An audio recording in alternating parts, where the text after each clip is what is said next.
नमस्कार।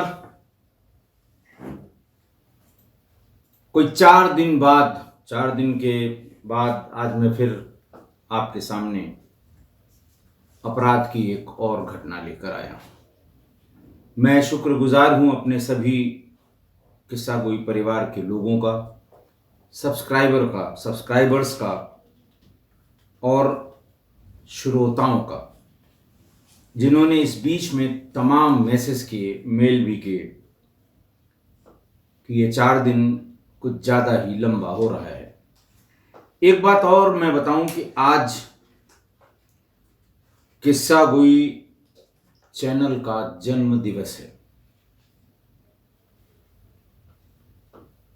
हमारे चैनल के डैशबोर्ड पे आज ये बड़ा बड़ा ब्लिंक कर रहा है कि today is your channels birthday.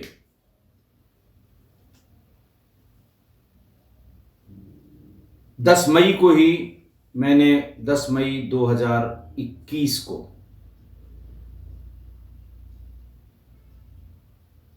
मैंने इस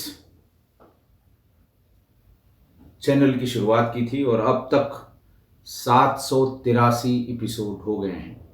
आपने जिस धैर्य से, आपने जिस इंटरेस्ट से, आपने जिस निरंतरता से अपराध की इन घटनाओं को सुना, अपनी टिप्पणियां दी, अपने रिएक्शन दिए, आपके क्रिटिसिज्म भी आए, लेकिन आप सभी को मैं हृदय से धन्यवाद देता हूं आज अपने किस्सा गोई के जन्म दिवस पर।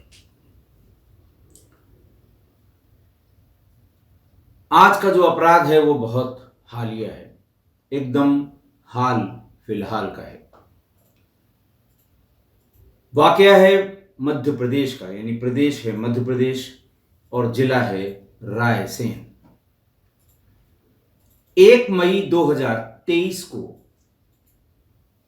रायसेन के बेगमगंज थाने से करहौला गांव के चौकीदार ने थाने पर करहौला गांव के चौकीदार ने फोन किया। प्रभारी निरीक्षक राजपाल सिंह जादौन फोन पर उपलब्ध थे। उनको यह बताया कि हमारे गांव के पास एक पूरी तरह से जला हुआ कंकाल पड़ा हुआ है। ऐसा लगता है कि रात में यहीं पर इस शव को जलाया गया है। यह कहना मुश्किल है कि ये युवक की लाश है या युवती की लाश है।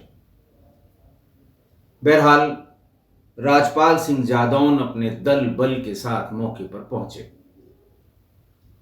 उन्होंने देखा कि लाश में कंकाल के सिवा कुछ नहीं है और आसपास की जो जगह है, आसपास जो खेतों की पड़ी हुई नरवाई है, उसमें भी आग लगी हुई थी। एक काफी लंबे दायरे में यह आग लगी थी और शायद अपने आप ही बुझी भी थी। कंकाल के पास, अच्छा, इस बीच में रायसेन डिस्ट्रिक्ट हेडक्वार्टर से उनके जो फॉरेंसिक टीम थी, फोटोग्राफर थे, वीडियोग्राफर थे, क्राइम ब्रांच की टीम जो होती है, जो अपराध को देखने वाले विशेषज्ञ टीम होती है जिले की, वो सब वहां पहुंच गए। डॉग स्क्वाड को भी ले आए, लेकिन कुछ बहुत पता नहीं चला। पुलिस के पास इस बॉडी के पहचान का संकट था।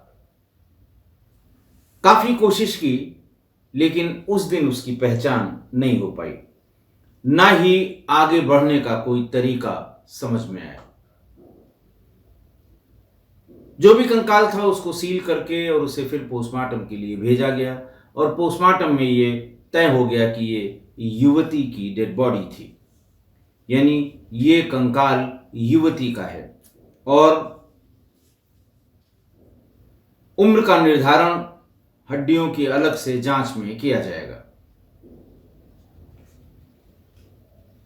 पुलिस को बात थोड़ी सी सीरियस लगी कि महिला है, कहाँ की है। उसने फौरन अगले दिन यानी 2 मई को जिले और जिले के आसपास के सभी जिलों में ये मैसेज करके पूछने की कोशिश की कि क्या कोई लड़की या युवती आपके यहाँ से गायब है जिसकी गुमशुदगी आपके यहाँ लिखी हुई हो। लेकिन ऐसी कोई गुमशुदगी जिले में पता नहीं लगी। चिंता का कारण हुआ। जब 3 तारीख तक कोई कहीं नहीं पहुंच पाया तो एक बार फिर एसपी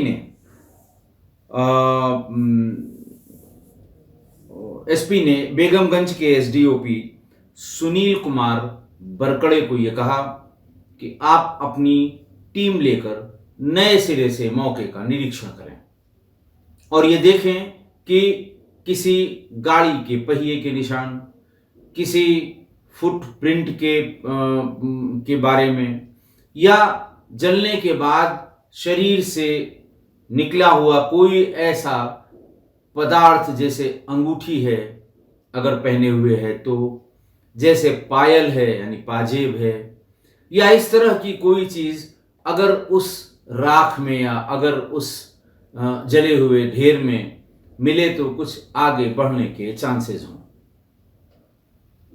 सुनील कुमार बरकड़े ने यही किया। एक अपनी नई टीम लेकर वो मौके पर पहुंचे। मौका चूंकि मैंने बताया बहुत बड़े इलाके में वो आग लगी थी। नरवाई बोलते हैं, नरवाई में भी आग लग गई थी।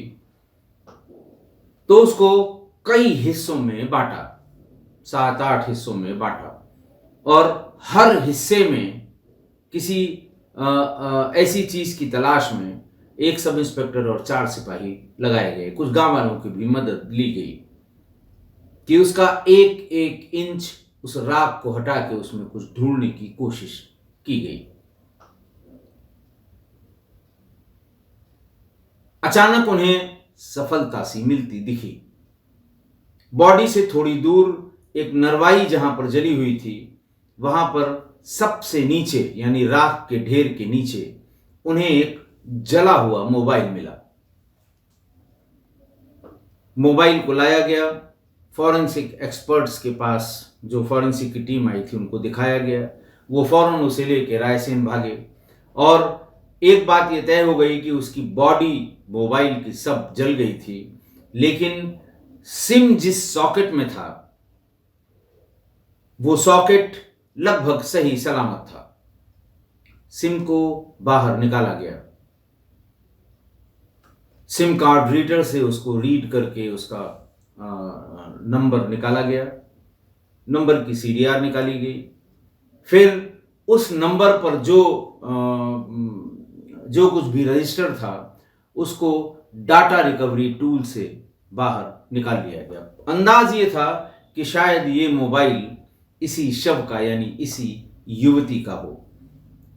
लेकिन जब उसका कैफ लिया गया और दुनिया भर की बातें जो उसमें देखी जाती हैं कि साहब कहाँ इसकी लोकेशन थी, कहाँ किससे बात हुई थी, सीडीआर से तमाम चीज़ें पता लगती हैं, तो ये पता लगा कि ये रंजीत सिंह दांगी कर्रापुर का रहने वाला है, ये उसका मोबाइल नंबर है। ये भी तय हो गया कि अधिकतर समय ये दांगी गांव में ही इसकी लोकेशन मिली है। पुलिस ने रंजीत दांगी, पुष्पेंद्र दांगी और नरेंद्र दांगी इन तीनों को पुलिस पकड़कर ले आई, क्योंकि जैसे ही रंजीत दांगी को पकड़ा गया तो उसने बताया साहब पुष्पेंद्र दांगी बता पाएगा कि ये लाश किसकी थी। तीनों को जब इकट्ठा किया गया और पुलिस ने सांस्कृतिक कार्यक्रम शुरू किया तो फिर धीरे धीरे तमाम राग भैरवी, राग झिझोटी, तमाम राग माला इन तीनों से अलग अलग मिलने लगे। उनको कड़ी से कड़ी जोड़ा गया और ये पता लगा कि कुर्रापुर का पुष्पेंद्र दांगी और उसी के पास के गांव की 22 साल की नवयुवती काजूल का अफेयर था और इसी अफेयर के चलते ये दोनों घर से भाग गए थे और घर से भागकर इन्होंने एक मंदिर में शादी भी कर ली थी। लेकिन काजूल के पिता ने एक एफआईआर करा दी अपनी बेटी के गायब होने की सागर थाने में, क्योंकि ये कुर्रापुर सागर जिले का निवासी था, वहीं का गांव है पुष्पेंद्र दांगी। तो सागर जिले में एक अपनी लड़की की गुमशुदगी लिखवा दी और इस एफआईआर लिखे जाने के कारण दोनों फिर से अपने घर वापस आ गए। लड़की ने थाने पर पहुंचकर यह बताया कि मैं बालिग हूं, अपना निर्णय करने के लिए स्वतंत्र हूं। मेरे पिता ने जो ये एफआईआर लिखाई है ये बिल्कुल गलत है। मैं अपनी मर्जी से गई थी और अपनी ही मर्जी से आई हूं। फिर काजूल अपने प्रेमी पुष्पेंद्र दांगी के साथ सागर जिले के बंडा में रहने लगे।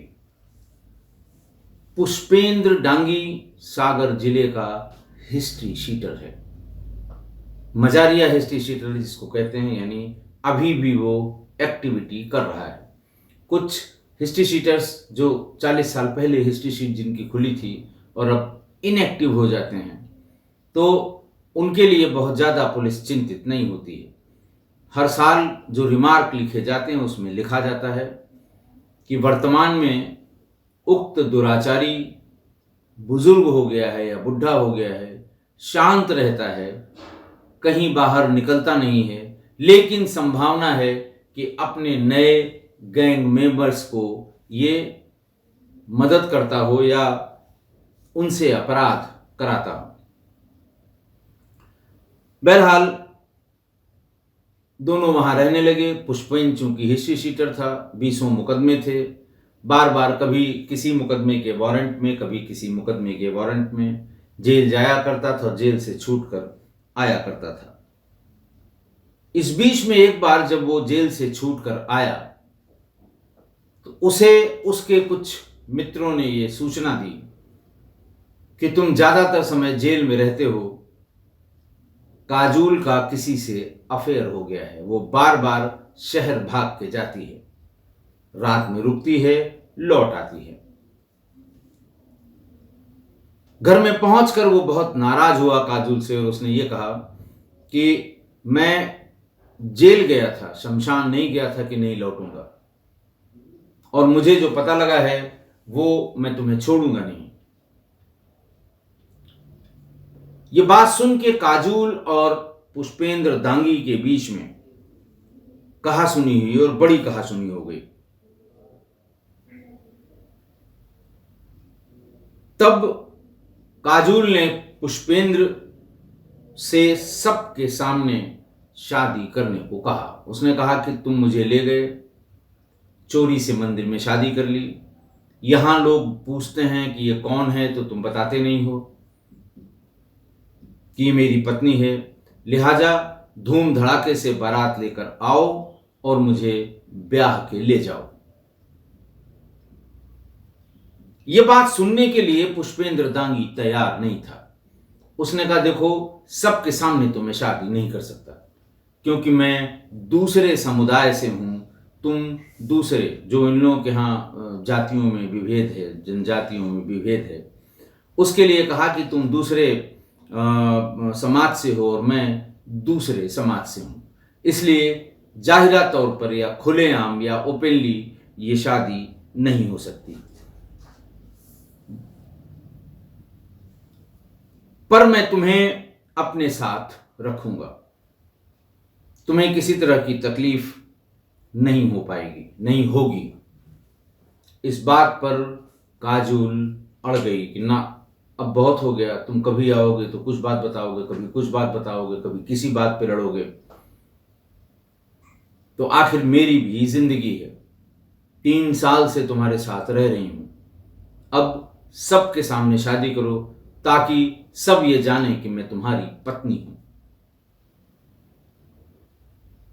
फिर उसने कहा अच्छा ठीक है, मैं इस पे विचार करूंगा, लेकिन जो बात है वो यही बात है कि बहुत मुश्किल है कि हम ये शादी हम लोगों की हो पाए। बहरहाल पुष्पेंद्र ने यह बात अपने मामा नरेंद्र दांगी और चचेरे भाई रंजीत दांगी को बताई कि अब ये पीछे ही पड़ गई है, शादी हम कर नहीं सकते, बिरादरी यानी समाज हमें बाहर कर देगा, हम गांव में भी नहीं आ पाएंगे, तो हमें अब क्या करना चाहिए। मामा नरेंद्र दांगी और चचेरे भाई रंजीत दांगी ने कहा कि शादी तो नहीं हो सकती, सबसे अच्छा ऑप्शन यह है कि इसको रास्ते से हटा दिया जाए। पुष्पेंद्र दांगी बिल्कुल तैयार हो गया। प्लान के तहत पुष्पेंद्र ने काजोल से कहा कि चलो हम लोग घूम कर आते हैं, बहुत दिन हो गया लड़ते झगड़ते। फिर पुष्पेंद्र के मामा और चचेरे भाई दोनों गाड़ी इन लोगों ने मैनेज की और गाड़ी से पुष्पेंद्र, काजोल, उसका मामा और चचेरा भाई ये सब घूमने के लिए निकले कार से। सागर जिले के बंडा से बेगमगंज करहौला के पास उसे लेकर आए। यहां किसान मोतीराम के खेत पर ले गए। यहीं पर उसने कार में रस्सी से काजोल का गला कस दिया। वो छटपटाती रही, लेकिन आरोपियों ने तब तक रस्सी को खींचे रखा जब तक कि उसके प्राण पखेरु नहीं उड़ गए। मामा नरेंद्र दागी और भाई रंजीत दागी ने गाड़ी से पेट्रोल निकाला। वो गाड़ी में प्लान उनका पहले से था, पेट्रोल 2 5-5 लीटर की केन में भर के ले आए थे और फिर पूरे शरीर पर ये 10 लीटर पेट्रोल डालकर उन्होंने उसकी बॉडी पर आग लगा दी। चूंकि पेट्रोल ज्यादा था, वो शरीर से बह के थोड़ा आगे पीछे भी तेजी से भागा और नरवाई यानी जो फसल काटने के बाद उसका जो अवशेष है वो नरवाई वहां पड़ी हुई थी और धीरे धीरे डंडियों के तिनकों के सहारे वो नरवाई तक आग पहुंच गई और आसपास की नरवाई भी जलने लगी, यानी एक बड़े क्षेत्र में आग लग गई। डर के मारे ये तीनों वहां से भाग खड़े हुए।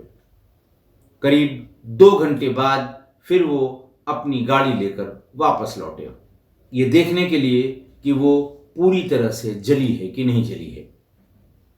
वो खेत पर पहुंचे और अगल बगल की कुछ नरवाई, वो फ्लेम तो उसकी खत्म हो गई थी लेकिन जल रही थी। इन्होंने दूर से देखने की कोशिश की, इन्हें लगा कि शायद उसका शव ही पड़ा है, लेकिन इसी भाग दौड़ में मामा भांजे के हाथ टकराए और रंजीत दांगी का मोबाइल उसी एक नरवई की आग में गिर गया।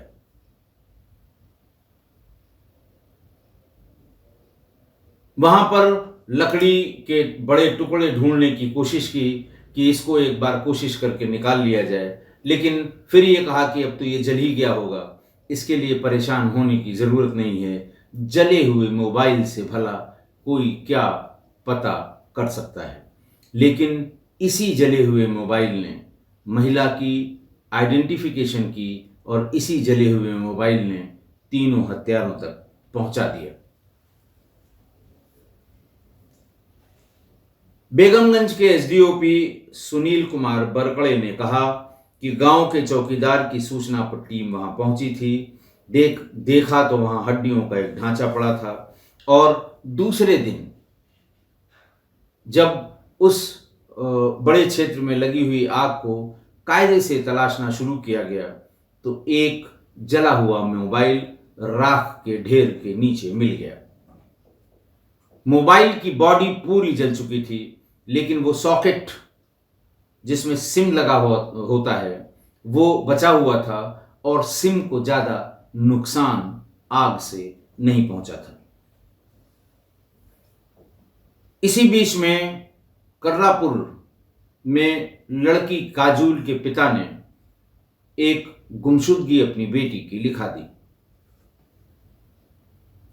पुलिस ने कोरिलेट कर लिया, पिता को बुलाया, लेकिन पिता कुछ बहुत बोला नहीं। जैसे वो कहते हैं कि वो सब कुछ जानते हुए भी एक चुप और हजार चुप। खैर, तीनों आरोपियों को गिरफ्तार कर लिया गया और तीनों को जेल भेज दिया गया। जेल भेजा गया इनको अभी 6 मई 2023 को। आज की घटना। 2 साल साथ रहे, बल्कि तीसरा साल खत्म होने वाला था। 3 साल पुष्पेंद्र और काजोल साथ रहे, काजुल।